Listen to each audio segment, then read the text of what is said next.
A cesarean section, often referred to as a C-section, is a surgical procedure in which incisions are made in a woman's abdomen and uterus to deliver a baby. Some cesarean sections are planned. More often, however, the need for the procedure becomes apparent after the onset of labor when abnormal conditions make a vaginal delivery unsafe for the mother or her baby. Common indications for cesarean section include dystocia, placenta previa, and fetal distress. Dystocia, or prolonged non-progressive labor, can occur when the baby's head is unable to fit through the birth canal or its body is in an unfavorable position, such as perpendicular to the birth canal or buttocks first, which is the breech position.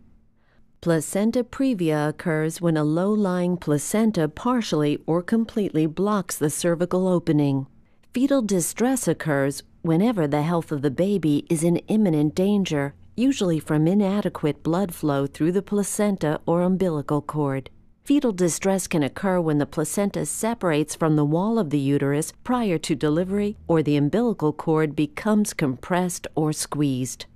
Other conditions that may require a cesarean section include multiple births, large tumors of the uterus, genital herpes or other infections, or medical problems such as uncontrolled diabetes or hypertension.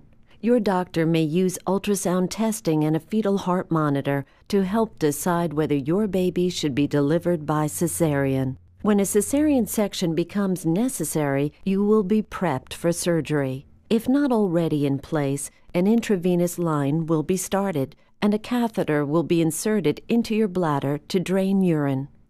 In the operating room, you will be given anesthesia. In most cases, a spinal anesthetic is administered to numb the lower portion of your body. Sometimes, however, a general anesthetic will be used. Your doctor will begin by making an incision in your abdomen. It will either be a vertical incision from just below the navel to the top of the pubic bone, or more frequently, a horizontal incision across and just above the pubic bone. This is often called a bikini cut. Your doctor will then make a second incision on the lower part of the uterus.